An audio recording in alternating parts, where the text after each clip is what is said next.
Easy Tulu ಚಾನೆಲ್ಗೆ ಸ್ವಾಗತ. ಕಳೆದ ವಿಡಿಯೋದಲ್ಲಿ ನಾವು ಅನಿಶ್ಚಿತ ಭವಿಷ್ಯತ್ ಕಾಲದಲ್ಲಿ ನಿಷೇಧಾರ್ಥಕ ಮತ್ತು ಪ್ರಶ್ನಾರ್ಥಕ ವಾಕ್ಯಗಳನ್ನು ಕಲಿತೆವು. ಇವತ್ತು ಸಾಮಾನ್ಯ ಭೂತಕಾಲವನ್ನು ಕಲಿಯುವ. ನೀವು ಈ ಚಾನೆಲ್ಗೆ ಹೊಸಬರಾಗಿದ್ದಲ್ಲಿ ದಯವಿಟ್ಟು ಸಬ್ಸ್ಕ್ರೈಬ್ ಮಾಡಿ. ಹಾಗೆ ಈ ವಿಡಿಯೋ ಇಷ್ಟ ಆದಲ್ಲಿ ದಯವಿಟ್ಟು ಲೈಕ್ ಮತ್ತು ಶೇರ್ ಮಾಡಿ. ಸರಿ, ಸಾಮಾನ್ಯ ಭೂತಕಾಲಕ್ಕೆ ಹೋಗುವ ಮೊದಲು ನಾವು ತುಳುವಿನಲ್ಲಿ ಕೆಲವು ಸಂಯುಕ್ತ ಕ್ರಿಯಾಪದಗಳನ್ನು ಕಲಿಯುವ. ಉದಾಹರಣೆಗೆ ಮೋಕೆ ಮಲ್ಪುನು. ಮೋಕೆ ಮಲ್ಪುನು ಅಂದರೆ ಪ್ರೀತಿಸುವುದು.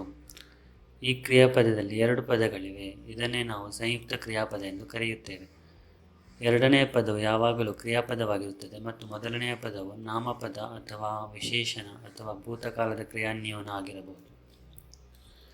ಸಾಮಾನ್ಯವಾಗಿ ಉಪಯೋಗಿಸುವ ಕೆಲವು ಸಂಯುಕ್ತ ಕ್ರಿಯಾಪದಗಳು: ಮಾಪು ಮಲ್ಪುನು ಕ್ಷಮಿಸುವುದು, ಕೋಪ ಮಲ್ಪುನು ಕೋಪ ಮಾಡುವುದು, ಬೇಲ ಮಲ್ಪುನು ಕೆಲಸ ಮಾಡುವುದು, ಉಪದ್ರ ಮಲ್ಪುನು ಅಥವಾ ಉಪದ್ರ ಕೊರ್ಪಿನಿ ತೊಂದರೆ ಕೊಡುವುದು,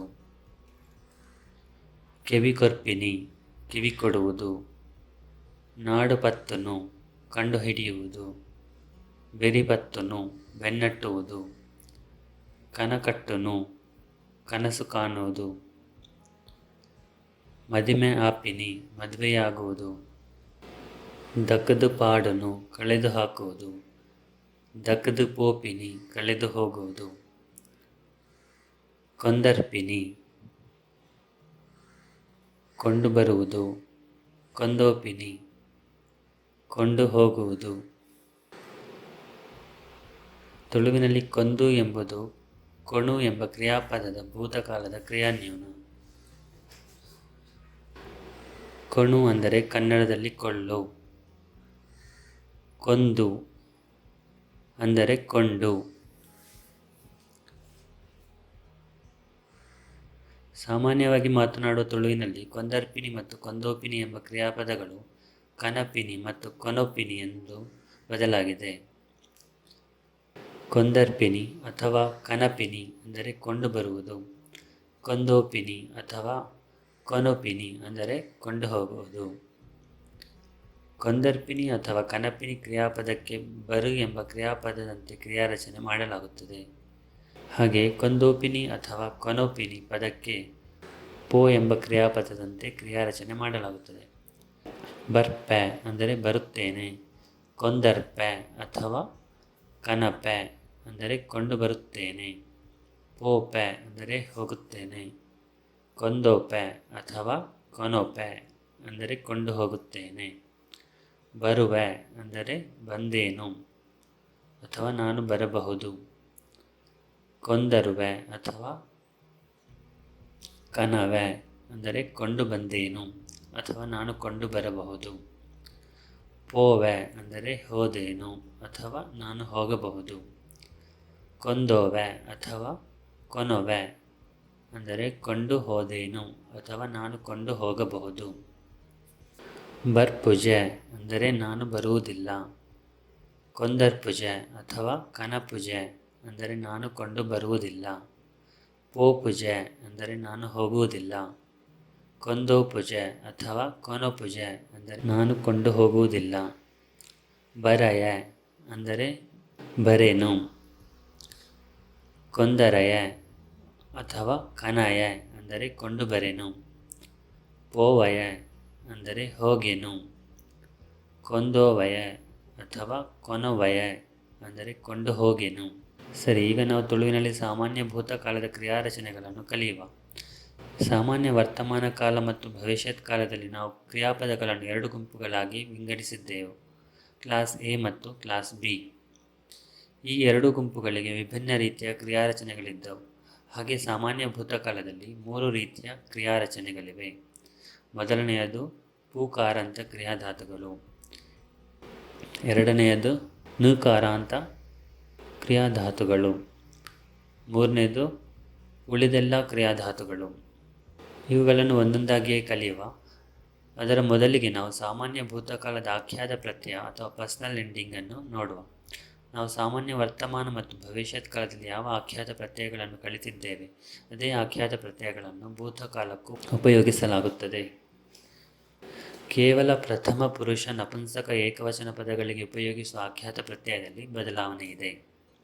ಉತ್ತಮ ಪುರುಷ ಏಕವಚನ ಯಾನ್, ಪರ್ಸನಲ್ ಎಂಡಿಂಗ್ ಎ. ಮಧ್ಯಮ ಪುರುಷ ಏಕವಚನ ಈ, ಪರ್ಸನಲ್ ಎಂಡಿಂಗ್ ಆ. ಪ್ರಥಮ ಪುರುಷ ಪುಲ್ಲಿಂಗ ಏಕವಚನ ಆಯೆ ಅಥವಾ ಎಂಬೆ, ಪರ್ಸನಲ್ ಎಂಡಿಂಗ್ ಎ. ಪ್ರಥಮ ಪುರುಷ ಸ್ತ್ರೀಲಿಂಗ ಏಕವಚನ all are Molu, personal ending ಅಲ್. ಪ್ರಥಮ ಪುರುಷ ನಪುಂಸಕ ಏಕವಚನ ಔ ಅಥವಾ ಒಂದು, ಪರ್ಸನಲ್ ಎಂಡಿಂಗ್ ಡ್. ಸಾಮಾನ್ಯ ವರ್ತಮಾನ ಕಾಲದಲ್ಲಿ ಇದು ಉಂಡು ಎಂದಿತ್ತು. ಅನಿಶ್ಚಿತ ಭವಿಷ್ಯತ್ ಕಾಲದಲ್ಲಿ ಇದು ಉ ಎಂದಿತ್ತು. ಸಾಮಾನ್ಯ ಭೂತಕಾಲದಲ್ಲಿ ಇದು ಡ್ ಎಂದಾಗಿದೆ. ಆದ್ದರಿಂದ ಕೇವಲ ಪ್ರಥಮ ಪುರುಷ ನಪುಂಸಕ ಏಕವಚನ ಪದದ ಆಖ್ಯಾತ ಪ್ರತ್ಯಯ ಬದಲಾಗುತ್ತದೆ. ಉಳಿದ ಎಲ್ಲ ಆಖ್ಯಾತ ಪ್ರತ್ಯಯಗಳು ಎಲ್ಲ ಕಾಲಕ್ಕೂ ಒಂದೇ ಆಗಿರುತ್ತದೆ. ಉತ್ತಮ ಪುರುಷ ಬಹುವಚನ ನಮ ಅಥವಾ ಎಂಕುಲು, ಪರ್ಸನಲ್ ಎಂಡಿಂಗ್ ಅ. ಮಧ್ಯಮ ಪುರುಷ ಬಹುವಚನ ನಿಕುಲು ಆರ್ ಅಥವಾ ಈರ್, ಪರ್ಸನಲ್ ಎಂಡಿಂಗ್ ಅರ್. ಪ್ರಥಮ ಪುರುಷ ಪುಲ್ಲಿಂಗ ಅಥವಾ ಸ್ತ್ರೀಲಿಂಗ ಬಹುವಚನ ಅಕುಲು ಮೊಕುಲು ಆರ್ ಅಥವಾ ಮೇರ್, ಪರ್ಸನಲ್ ಎಂಡಿಂಗ್ ಎರ್. ಪ್ರಥಮ ಪುರುಷ ನಪುಂಸಕ ಬಹುವಚನ ಐಕುಲು ಅಥವಾ ನೇಕುಲು, ಪರ್ಸನಲ್ ಎಂಡಿಂಗ್ ಆ. ಸರಿ, ನಾನು ಹೇಳಿದಂತೆ ಸಾಮಾನ್ಯ ಭೂತಕಾಲದಲ್ಲಿ 3 ವಿಧದ ಕ್ರಿಯಾರಚನೆಗಳಿವೆ. ಮೊದಲನೆಯದು ಪೂಕಾರಾಂತ ಕ್ರಿಯಾಧಾತುಗಳು, ಎರಡನೆಯದು ಣಕಾರಾಂತ ಕ್ರಿಯಾಧಾತುಗಳು, ಮೂರನೆಯದು 2 ಪೂ ಮತ್ತು ಣಕಾರಾಂತ ಕ್ರಿಯಾಧಾತುಗಳ ಬಿಟ್ಟು ಉಳಿದೆಲ್ಲ ಕ್ರಿಯಾಧಾತುಗಳು. ಮೊದಲಿಗೆ ನಾವು ಪೂಕಾರಾಂತ ಕ್ರಿಯಾಧಾತುಗಳ ಭೂತಕಾಲದ ಕ್ರಿಯಾರಚನೆ ಕಲಿಯುವ. ಸಾಮಾನ್ಯ ಭೂತಕಾಲದಲ್ಲಿ ಪೂ ಅಕ್ಷರದಿಂದ ಕೊನೆಗೊಳ್ಳುವ ಕ್ರಿಯಾಧಾತುಗಳ ಕ್ರಿಯಾರಚನೆ ಮಾಡಲು ಕೊನೆಯಲ್ಲಿರುವ ಪೂ ಅಕ್ಷರವನ್ನು ತು ಅಕ್ಷರಕ್ಕೆ ಬದಲಾಯಿಸಬೇಕು. ನಂತರ ಆಖ್ಯಾತ ಪ್ರತ್ಯಯವನ್ನು ಸೇರಿಸಬೇಕು. ಅಂದರೆ ಕ್ರಿಯಾಧಾತುವಿನಲ್ಲಿ ಕೊನೆಯಲ್ಲಿರುವ ಪೂ ಅಕ್ಷರವನ್ನು ತು ಅಕ್ಷರಕ್ಕೆ ಬದಲಾಯಿಸಿ ನಂತರ ಆಖ್ಯಾತ ಪ್ರತ್ಯಯ ಸೇರಿಸುವುದು. ಈಗ ನಾವು ಬುಲಿಪು ಎಂಬ ಪದದ ಭೂತಕಾಲದ ಕ್ರಿಯಾರಚನೆ ಮಾಡುವ. ಬುಲಿಪು ಅಂದರೆ ಅಳು. ಇಲ್ಲಿ ನಾವು ನೋಡಬಹುದು ಕೊನೆಯಲ್ಲಿ ಪೂ ಅಕ್ಷರ ಇದೆ. ಬುಲಿಪು. ಬುಲಿಪು ಎಂಬುದು ಭೂತಕಾಲದಲ್ಲಿ ಬುಲಿತ್ ಎಂದು ಬದಲಾಗುತ್ತದೆ. ನಂತರ ಆಖ್ಯಾತ ಪ್ರತ್ಯಯ ಸೇರಿಸಬೇಕು. ಯಾನು ಎಂಬುದರ ಆಖ್ಯಾತ ಪ್ರತ್ಯಯ ಎ. ಬುಲಿತ್ ಪ್ಲಸ್ ಎ, ಬುಲಿತೆ. ನಾನು ಅತ್ತೆನು. ಯಾನು ಬುಲಿತೆ, ನಾನು ಅತ್ತೆನು. ಈ ಬುಲಿತ್ತ, ನೀನು ಅತ್ತೆ. ಆಯೆ ಅಥವಾ ಎಂಬೆ, ಬುಲಿತೆ. ಅವನು ಅಥವಾ ಇವನು, ಅತ್ತನು. ಆಲು ಅಥವಾ ಮೋಲು, ಬುಲಿತಲ್. ಅವಳು ಅಥವಾ ಇವಳು, ಅತ್ತಳು. ಅವು ಅಥವಾ ಒಂದು, ಬುಲಿತಂಡು. ಅದು ಅಥವಾ ಇದು, ಅತ್ತಿತು. ನಮ ಅಥವಾ ಎಂಕುಲು, ಬುಲಿತ. ನಾವು ಅತ್ತೆವು. ನಿಕುಲು ಅಥವಾ ಈರ್, ಬುಲಿತ್ತರ್. ನೀವು ಅತ್ತಿರಿ. ಅಕುಲು ಮೊಕುಲು ಆರು ಅಥವಾ ಮೇರ್, ಬುಲಿತ್ತೇರ್. ಅವರು ಅಥವಾ ಇವರು, ಅತ್ತರು. ಐಕುಲು ಅಥವಾ ನೇಕುಲು, ಬುಲಿತ. ಅವು ಅಥವಾ ಇವು, ಅತ್ತವು. ಸರಿ, ಎಲ್ಲ ಪೂಕಾರಾಂತ ಕ್ರಿಯಾಧಾತುಗಳಿಗೆ ಸಾಮಾನ್ಯ ಭೂತಕಾಲದಲ್ಲಿ ಇದೇ ರೀತಿಯ ಕ್ರಿಯಾರಚನೆ ಮಾಡಲಾಗುತ್ತದೆ. ಈಗ ನಾವು ಣಕಾರಾಂತ ಕ್ರಿಯಾಧಾತುಗಳಿಗೆ ಹೇಗೆ ಕ್ರಿಯಾರಚನೆ ಮಾಡುವುದು ನೋಡುವ. ಸಾಮಾನ್ಯ ಭೂತಕಾಲದಲ್ಲಿ ಣ ಅಕ್ಷರದಿಂದ ಕೊನೆಗೊಳ್ಳುವ ಕ್ರಿಯಾಧಾತುಗಳ ಕ್ರಿಯಾರಚನೆ ಮಾಡಲು ಕೊನೆಯಲ್ಲಿ ಡ್ ಅಕ್ಷರವನ್ನು ಸೇರಿಸಬೇಕು. ನಂತರ ಆಖ್ಯಾತ ಪ್ರತ್ಯಯವನ್ನು ಸೇರಿಸಬೇಕು. ಅಂದರೆ ಕ್ರಿಯಾಧಾತು ಪ್ಲಸ್ ಡ್ ಪ್ಲಸ್ ಆಖ್ಯಾತ ಪ್ರತ್ಯಯ. ಈಗ ನಾವು ತಿಣು ಎಂಬ ಪದದ ಭೂತಕಾಲದ ಕ್ರಿಯಾರಚನೆ ಮಾಡುವ. ತಿಣು ಅಂದರೆ ತಿನ್ನು. ತಿಣು ಪ್ಲಸ್ ಡ್ ಪ್ಲಸ್ ಆಖ್ಯಾತ ಪ್ರತ್ಯಯ. ಯಾನು ಎಂಬುದರ ಆಖ್ಯಾತ ಪ್ರತ್ಯಯ ಎ. ತಿಣು ಪ್ಲಸ್ ಡ್ ಪ್ಲಸ್ ಎ, ತಿಂಡೆ ಅಂದರೆ ತಿಂದೆನು. ಯಾನು ತಿಂಡೆ, ನಾನು ತಿಂದೆನು. ಈ ತಿಂಡ, ನೀನು ತಿಂದೆ. ಆಯೆ ಆರ್ ಎಂಬೆ, ತಿಂಡೆ. ಅವನು ಅಥವಾ ಇವನು, ತಿಂದನು. ಆಲು ಅಥವಾ ಮೋಲು, ತಿಂಡಲ್. ಅವಳು ಅಥವಾ ಇವಳು, ತಿಂದಳು. ಅವು ಅಥವಾ ಉಂಡು, ತಿಂಡುಂಡು. ಅದು ಅಥವಾ ಇದು, ತಿಂದಿತು. ಮಾತನಾಡುವ ತುಳುವಿನಲ್ಲಿ ಕೇವಲ ತಿಂಡು ಅಂತ ಉಚ್ಚರಿಸಲಾಗುತ್ತದೆ. ಅವು ಅಥವಾ ಒಂದು ತಿಂಡು, ಅದು ಅಥವಾ ಇದು ತಿಂದಿತು. ನಮ ಅಥವಾ ಎಂಕುಲು ತಿಂಡ, ನಾವು ತಿಂದೆವು. ನಿಕುಲು ಅಥವಾ ಈರು ತಿಂಡರ್, ನೀವು ತಿಂದಿರಿ. ಅಕ್ಕುಲು ಮೊಕ್ಕುಲು ಆರು ಅಥವಾ ಮೇರು ತಿಂಡೇರ್, ಅವರು ಅಥವಾ ಇವರು ತಿಂದರು. ಐಕುಲು ಅಥವಾ ನೇಕುಲು ತಿಂಡ, ಅವು ಅಥವಾ ಇವು ತಿಂದವು. ಸರಿ, ಎಲ್ಲ ನುಕಾರಾಂತ ಕ್ರಿಯಾಧಾತುಗಳಿಗೆ ಸಾಮಾನ್ಯ ಭೂತಕಾಲದಲ್ಲಿ ಇದೇ ರೀತಿ ಕ್ರಿಯಾರಚನೆ ಮಾಡಲಾಗುತ್ತದೆ. ಈಗ ಪೂಕಾರಾಂತ ಮತ್ತು ನುಕಾರಾಂತ ಕ್ರಿಯಾಧಾತುಗಳನ್ನು ಹೊರತುಪಡಿಸಿ ಉಳಿದ ಎಲ್ಲ ಕ್ರಿಯಾಧಾತುಗಳಿಗೆ ಹೇಗೆ ಕ್ರಿಯಾರಚನೆ ಮಾಡುವುದಂತ ನೋಡುವ. ಪೂಕಾರಾಂತ ಮತ್ತು ನುಕಾರಾಂತ ಕ್ರಿಯಾಧಾತುಗಳನ್ನು ಹೊರತುಪಡಿಸಿ ಉಳಿದ ಎಲ್ಲ ಕ್ರಿಯಾಧಾತುಗಳಿಗೆ ಸಾಮಾನ್ಯ ಭೂತಕಾಲದಲ್ಲಿ ಕ್ರಿಯಾರಚನೆ ಮಾಡಲು ಕ್ರಿಯಾಧಾತುವಿನ ಕೊನೆಗೆ ಈ ಅಕ್ಷರವನ್ನು ಸೇರಿಸಬೇಕು. ನಂತರ ಆಖ್ಯಾತ ಪ್ರತ್ಯಯವನ್ನು ಸೇರಿಸಬೇಕು. ಕ್ರಿಯಾಧಾತು ಪ್ಲಸ್ ಇ ಪ್ಲಸ್ ಆಖ್ಯಾತ ಪ್ರತ್ಯಯ. ಈಗ ನಾವು ಪಾತೇರ್ ಎಂಬ ಪದದ ಭೂತಕಾಲದಲ್ಲಿ ಕ್ರಿಯಾರಚನೆ ಮಾಡುವ. ಪಾತೇರ್ ಅಂದರೆ ಮಾತನಾಡು. ಪಾತೇರ್ ಪ್ಲಸ್ ಇ ಪ್ಲಸ್ ಆಖ್ಯಾತ ಪ್ರತ್ಯಯ. ಯಾನು ಎಂಬುದರ ಆಖ್ಯಾತ ಪ್ರತ್ಯಯ ಎ. ಪಾತೇರ್ ಪ್ಲಸ್ ಇ ಪ್ಲಸ್ ಎ ಪಾತೆರಿಯೆ, ಮಾತನಾಡಿದೆನು. ಯಾನು ಪಾತೆರಿಯೆ, ನಾನು ಮಾತನಾಡಿದೆನು. ಈ ಪಾತೆರಿಯ, ನೀನು ಮಾತನಾಡಿದೆ. ಆಯೆ ಅಥವಾ ಇಬೆ ಪಾತೆರಿಯೆ, ಅವನು ಅಥವಾ ಇವನು ಮಾತನಾಡಿದನು. ಆಲು ಅಥವಾ ಮೋಲು ಪಾತೆರಿಯಲ್, ಅವಳು ಅಥವಾ ಇವಳು ಮಾತನಾಡಿದಳು.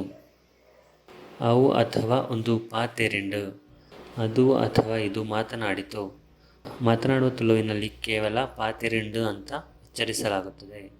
ಅವು ಅಥವಾ ಒಂದು ಪಾತೆರಿಂಡು, ಅದು ಅಥವಾ ಇದು ಮಾತನಾಡಿತು.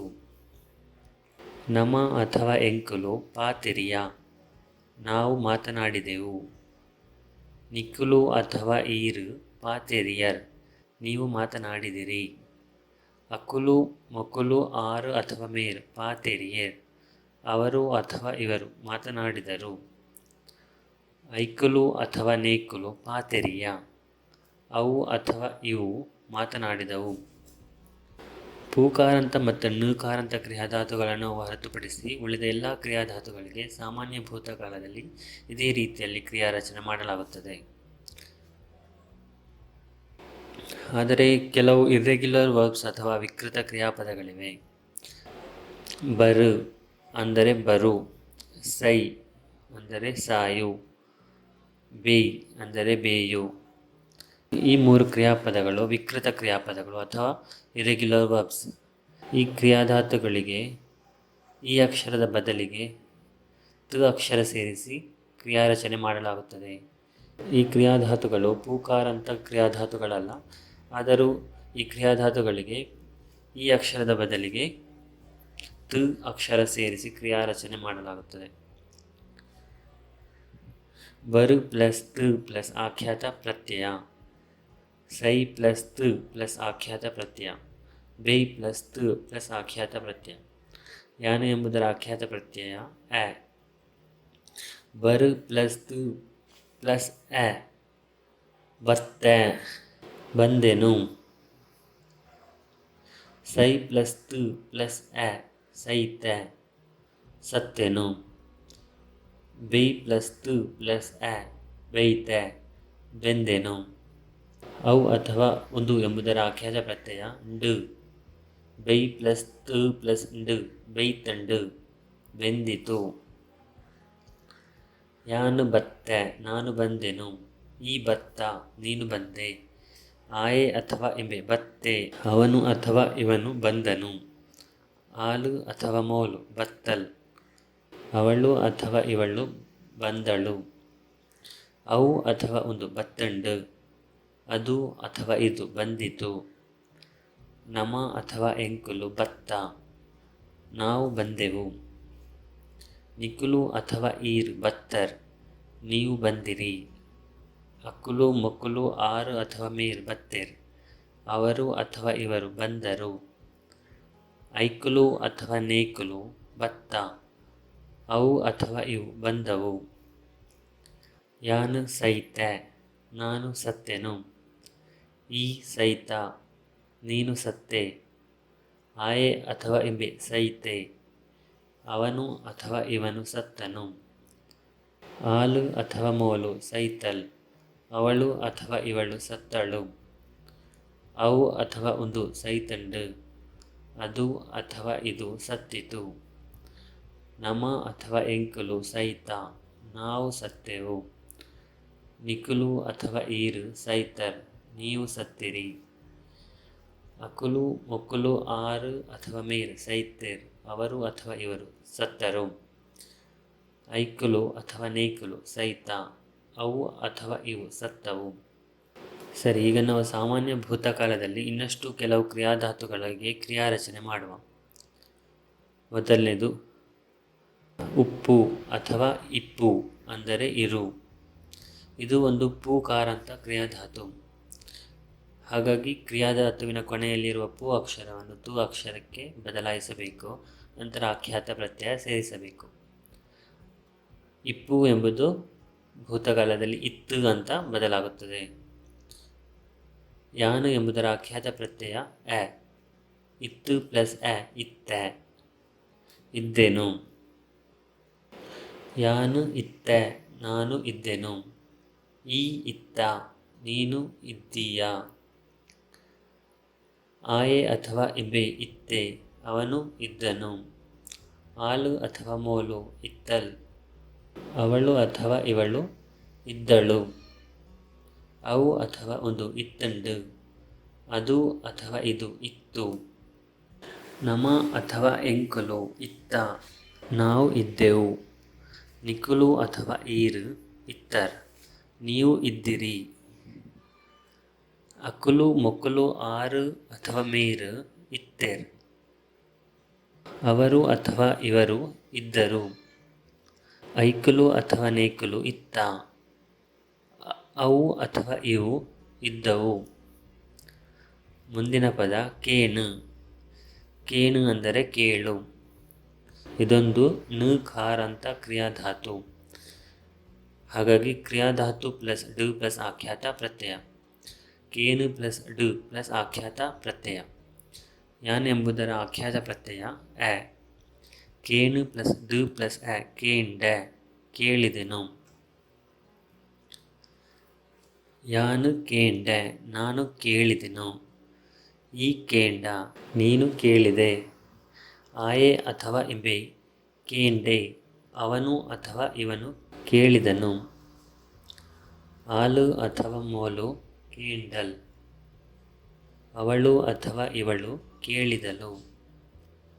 ಅವು ಅಥವಾ ಒಂದು ಕೇಂಡು ಅದು ಅಥವಾ ಇದು ಕೇಳಿತು. ನಮ ಅಥವಾ ಎಂಕುಲು ಕೇಂಡ ನಾವು ಕೇಳಿದೆವು. ನಿಕುಲು ಅಥವಾ ಈರು ಕೇಂಡರ್ ನೀವು ಕೇಳಿದಿರಿ. ಅಕುಲು ಮೊಕ್ಕುಲು ಆರು ಅಥವಾ ಮೇರು ಕೇಂಡೇರ್ ಅವರು ಅಥವಾ ಇವರು ಕೇಳಿದರು. ಐಕುಲು ಅಥವಾ ನೇಕುಲು ಕೇಂಡ ಅವು ಅಥವಾ ಇವು ಕೇಳಿದವು. ಸರಿ, ಮುಂದಿನ ಪದ ಪೋ ಅಂದರೆ ಹೋಗು. ಇದು ಪೂಕಾರಾಂತ ಅಥವಾ ನುಕಾರಾಂತ ಕ್ರಿಯಾಧಾತು ಅಲ್ಲ. ಹಾಗಾಗಿ ಈ ಪ್ರತ್ಯಯವನ್ನು ಸೇರಿಸಿ ಕ್ರಿಯಾರಚನೆ ಮಾಡಬೇಕು. ಕ್ರಿಯಾಧಾತು ಪ್ಲಸ್ ಇ ಪ್ಲಸ್ ಆಖ್ಯಾತ ಪ್ರತ್ಯಯ. ಪೋ ಪ್ಲಸ್ ಇ ಪ್ಲಸ್ ಆಖ್ಯಾತ ಪ್ರತ್ಯಯ. ಯಾನ ಎಂಬುದರ ಆಖ್ಯಾತ ಪ್ರತ್ಯಯ ಎ. ಪೋ ಪ್ಲಸ್ ಇ ಪ್ಲಸ್ ಎ ಪೋಯೆ ಅಂದರೆ ನಾನು ಹೋದೆನು. ಯಾನು ಪೋಯೆ ನಾನು ಹೋದೆನು. ಈ ಪೋಯ ನೀನು ಹೋದೆ. ಆಯೆ ಅಥವಾ ಎಂಬೆ ಪೋಯೆ ಅವನು ಅಥವಾ ಇವನು ಹೋದನು. ಆಲು ಅಥವಾ ಮೋಲು ಪೋಯಲ್ ಅವಳು ಅಥವಾ ಇವಳು ಹೋದಳು. ಅವು ಅಥವಾ ಒಂದು ಪೋಂಡು ಅದು ಅಥವಾ ಇದು ಹೋಯಿತು. ನಮ ಅಥವಾ ಎಂಕುಲು ಪೋಯ ನಾವು ಹೋದೆವು. ನಿಕುಲು ಅಥವಾ ಈರು ಪೋಯರ್ ನೀವು ಹೋದಿರಿ. ಅಕುಲು ಮುಕುಲು ಆರು ಅಥವಾ ಮೇರು ಪೋಯೆರ್ ಅವರು ಹೋದರು. ಐಕುಲು ಅಥವಾ ನೈಕುಲು ಪೋಯ. ಅವು ಅಥವಾ ಇವು ಹೋದವು. ಸರಿ, ಮುಂದಿನ ಪದ ಕನ ಅಂದರೆ ಕೊಂಡು ಬರು ಅಥವಾ ತರು. ಈ ಕ್ರಿಯಾಪದವು ಸಂಯುಕ್ತ ಕ್ರಿಯಾಪದ ಕೊಂದು ಬರ್ ಎಂಬುದರಿಂದ ರೂಪುಗೊಂಡಿದೆ. ಆದ್ದರಿಂದ ಈ ಕ್ರಿಯಾಧಾತುವಿಗೆ ಬರು ಎಂಬ ಕ್ರಿಯಾಧಾತುವಿನ ಹಾಗೆ ಕ್ರಿಯಾರಚನೆ ಮಾಡಲಾಗುತ್ತದೆ. ಬರು ಎಂಬುದು ಇರೆಗ್ಯುಲರ್ ಅಥವಾ ವಿಕೃತ ಕ್ರಿಯಾಧಾತು. ಬರು ಅಂದರೆ ಬರು. ಬತ್ತೆ ಅಂದರೆ ಬಂದೆನು. ಕೊಂದು ಬತ್ತೆ ಎಂಬುದು ಕೊಂದತ್ತೆ, ಕೊನತ್ತೆ, ಕನತ್ತೆ ಎಂದು ಬದಲಾಗಿದೆ. ಅಂದರೆ ಕೊಂಡು ಬಂದೆನು ಅಥವಾ ತಂದೆನು. ಯಾನು ಕನತ್ತೆ, ನಾನು ಕೊಂಡು ಬಂದೆನು. ಈ ಕನತ್ತ, ನೀನು ಕೊಂಡು ಬಂದೆ. ಆಯೆ ಅಥವಾ ಇಬೆ ಕನತ್ತೆ, ಅವನು ಅಥವಾ ಇವನು ಕೊಂಡು ಬಂದನು. ಆಲು ಅಥವಾ ಮೋಲು ಕನತ್ತಲ್, ಅವಳು ಅಥವಾ ಇವಳು ಕೊಂಡು ಬಂದಳು. ಅವು ಅಥವಾ ಒಂದು ಕನತ್ತಂಡು, ಅದು ಅಥವಾ ಇದು ಕೊಂಡು ಬಂದಿತು. ನಮ ಅಥವಾ ಎಂಕುಲು ಕನತ್ತ, ನಾವು ಕೊಂಡು ಬಂದೆವು. ನಿಕುಲು ಅಥವಾ ಈರು ಕನತ್ತರ್, ನೀವು ಕೊಂಡು ಬಂದಿರಿ. ಅಕುಲು ಮೊಕುಲು ಆರು ಅಥವಾ ಮೇರು ಕನತ್ತೇರ್, ಅವರು ಅಥವಾ ಇವರು ಕೊಂಡು ಬಂದರು. ಐಕುಲು ಅಥವಾ ನೈಕುಲು ಕನತ್ತ, ಅವು ಅಥವಾ ಇವು ಕೊಂಡು ಬಂದವು. ಸರಿ, ಮುಂದಿನ ಪದ ಕೊನೊ ಅಂದರೆ ಕೊಂಡು ಹೋಗು. ಈ ಕ್ರಿಯಾಪದ ಕೂಡ ಸಂಯುಕ್ತ ಕ್ರಿಯಾಪದ ಕೊಂದು ಪೋ ಎಂಬುದರಿಂದ ರೂಪುಗೊಂಡಿದೆ. ಆದ್ದರಿಂದ ಈ ಕ್ರಿಯಾಧಾತುವಿಗೆ ಪೋ ಎಂಬ ಕ್ರಿಯಾಧಾತುವಿನ ಹಾಗೆ ಕ್ರಿಯಾರಚನೆ ಮಾಡಲಾಗುತ್ತದೆ. ಪೋ ಅಂದರೆ ಹೋಗು, ಪೋಯೆ ಅಂದರೆ ಹೋದೆನು. ಕೊಂದು ಪೋಯೆ ಎಂಬುದು ಕೊಂದೋಯೆ, ಕೊನೊಯೆ ಎಂದು ಬದಲಾಗಿದೆ. ಅಂದರೆ ಕೊಂಡು ಹೋದೆನು. ಯಾನು ಕೊನೊಯೆ, ನಾನು ಕೊಂಡು ಹೋದೆನು. ಈ ಕೊನೊಯ, ನೀನು ಕೊಂಡು ಹೋದೆ. ಆಯೆ ಅಥವಾ ಇಬೆ ಕೊನೊಯೆ, ಅವನು ಕೊಂಡು ಹೋದನು. ಆಲು ಅಥವಾ ಮೋಲು ಕೊನೊಯಲ್, ಅವಳು ಅಥವಾ ಇವಳು ಕೊಂಡು ಹೋದಳು. ಅವು ಅಥವಾ ಒಂದು ಕೊನೊಂಡು, ಅದು ಅಥವಾ ಇದು ಕೊಂಡು ಹೋಯಿತು. ನಮ ಅಥವಾ ಎಂಕುಲು ಕೊನೊಯ, ನಾವು ಕೊಂಡು ಹೋದೆವು. ನಿಕುಲು ಅಥವಾ ಈರ್ ಕೊನೊಯರ್, ನೀವು ಕೊಂಡು ಹೋದಿರಿ. ಅಕುಲು ಮೊಕುಲು ಆರು ಅಥವಾ ಮೇರು ಕೊನೊಯೇರ್, ಅವರು ಅಥವಾ ಇವರು ಕೊಂಡು ಹೋದರು. ಐಕುಲು ಅಥವಾ ನೈಕುಲು ಕೊನೊಯ, ಅವು ಅಥವಾ ಇವು ಕೊಂಡು ಹೋದವು. ಸರಿ, ಈಗ ಸಾಮಾನ್ಯ ಭೂತಕಾಲದಲ್ಲಿ ಕೆಲವು ವಾಕ್ಯಗಳನ್ನು ನೋಡುವ. ಜೋಕುಲು ಶಾಲೆಗೆ ಪೋಯೇರ್, ಮಕ್ಕಳು ಶಾಲೆಗೆ ಹೋದರು. ಎಂಕ್ಲೆನ ಇಲ್ಲಗು ಬಿನ್ನೇರ್ ಬತ್ತೇರ್, ನಮ್ಮ ಮನೆಗೆ ನೆಂಟರು ಬಂದರು. ಯಾನು 1 ಗಂಟೆ ಕಾತೆ, ನಾನು 1 ಗಂಟೆ ಕಾದೆನು. ಯಾನು ತುಳು ಕಲ್ತೆ, ನಾನು ತುಳು ಕಲಿತೆನು. ಎನ್ನ ವನಸ್ಸು ಆಂಡು ಅಥವಾ ಯಾನು ಉಂಡೆ, ನನ್ನ ಊಟ ಆಯಿತು ಅಥವಾ ನಾನು ಊಟ ಮಾಡಿದೆನು. ಆಯೆ ಇಲ್ಲಡು ಇತ್ತೆ, ಅವನು ಮನೆಯಲ್ಲಿ ಇದ್ದನು. ಈ ಕುಕ್ಕು ತಿಂಡ, ನೀನು ಮಾವಿನ ಹಣ್ಣು ತಿಂದೆ. 6 ಎಂಕು ಕಾಕಜಿ ಬರೆಯೇರ್, ಅವರು ನನಗೆ ಪತ್ರ ಬರೆದರು. ಎಂಕುಲು ಹೊಸ ಇಲ್ಲು ಕಟ್ಟಿಯ, ನಾವು ಹೊಸ ಮನೆ ಕಟ್ಟಿದೆವು. ಅಲೆನ ಉಂಗಿಲ ದಕ್ಕದು ಪೋಂಡು, ಅವಳ ಉಂಗುರ ಕಳೆದು ಹೋಯಿತು. ಆಲು ಉಂಗಿಲನ್ನು ದಕ್ಕದು ಪಾಡಿಯಲು, ಅವಳು ಉಂಗುರವನ್ನು ಕಳೆದು ಹಾಕಿದಳು. ಈ ಎನನ್ನು ಮದತ, ನೀನು ನನ್ನನ್ನು ಮರೆತೆ. ಎಂಕುಲು ತುದೆನು ಕಡತ, ನಾವು ನದಿಯನ್ನು ದಾಟಿದೆವು. ಪೊರ್ತು ಕಂತಂಡು, ಅಥವಾ ಸೂರ್ಯ ಕಂತಂಡು ಸೂರ್ಯ ಅಸ್ತಮಿಸಿತು. ಮುಳ್ಳು ಕಂತಂಡು ಮುಳ್ಳು ಚುಚ್ಚಿತು. 6 ಮೀನು ಕನತ್ತೆರ್ ಅವರು ಮೀನು ತಂದರು. 6 ಬಾಲೆನ್ಪಿದೈ ಕೊನೊಯಿರ್ ಅವರು ಮಗುವನ್ನು ಹೊರಗೆ ಕೊಂಡೋದರು. ಯಾನು ಬಾಕಿಲ್ ಪಾಡಿಯೆ ನಾನು ಬಾಗಿಲು ಹಾಕಿದೆನು ಅಥವಾ ಮುಚ್ಚಿದೆನು. ಯಾನು ಬಾಕಿಲ್ ದೆತ್ತೆ ನಾನು ಬಾಗಿಲು ತೆಗೆದೆನು ಅಥವಾ ತೆರೆದೆನು. ಆಯ್ ಡಾಕ್ಟರ್ ಆಯೆ ಅವನು ಡಾಕ್ಟರ್ ಆದನು. ಆಯ್ಗೆ ಬೇಜಾರಾಂಡು ಅವನಿಗೆ ಬೇಸರ ಆಯಿತು. ನಿಕ್ಕು ಖುಷಿ ಆಂಡು ನಿನಗೆ ಖುಷಿ ಆಯಿತು. ಎಂಕು ಕೋಡ ಬೇಲ ಇತ್ತುಂಡು ನನಗೆ ನಿನ್ನೆ ಕೆಲಸವಿತ್ತು. ನುಪ್ಪು ಬೇಯ್ತಂಡು ಅನ್ನ ಬೆಂದಿತು. ಸರಿ, ಇವತ್ತಿಗೆ ಇಷ್ಟು ಸಾಕು. ಮುಂದಿನ ವಿಡಿಯೋದಲ್ಲಿ ನಾವು ಸಾಮಾನ್ಯ ಭೂತಕಾಲದಲ್ಲಿ ನಿಷೇಧಾರ್ಥಕ ಮತ್ತು ಪ್ರಶ್ನಾರ್ಥಕ ವಾಕ್ಯಗಳನ್ನು ಕಲಿಯುವ. ಧನ್ಯವಾದಗಳು. ಈ ವಿಡಿಯೋ ನಿಮಗೆ ಇಷ್ಟ ಆಗಿದ್ದರೆ ಕೆಳಗೆ ಇರುವ ಲೈಕ್ ಬಟನನ್ನು ಒತ್ತಿರಿ. ಹಾಗೆ ಇನ್ನಷ್ಟು ಹೊಸ ವಿಡಿಯೋಗಳ ಬಗ್ಗೆ ನೋಟಿಫಿಕೇಷನ್ ಪಡೆಯಲು ಸಬ್ಸ್ಕ್ರೈಬ್ ಬಟನನ್ನು ಒತ್ತಿರಿ. ಬೇರೆ ಏನಾದರೂ ಸಲಹೆಗಳಿದ್ದರೆ ಕಮೆಂಟ್ ಮಾಡಿರಿ. ಮುಂದಿನ ವಿಡಿಯೋದಲ್ಲಿ ಭೇಟಿಯಾಗೋಣ. ಬಾಯ್.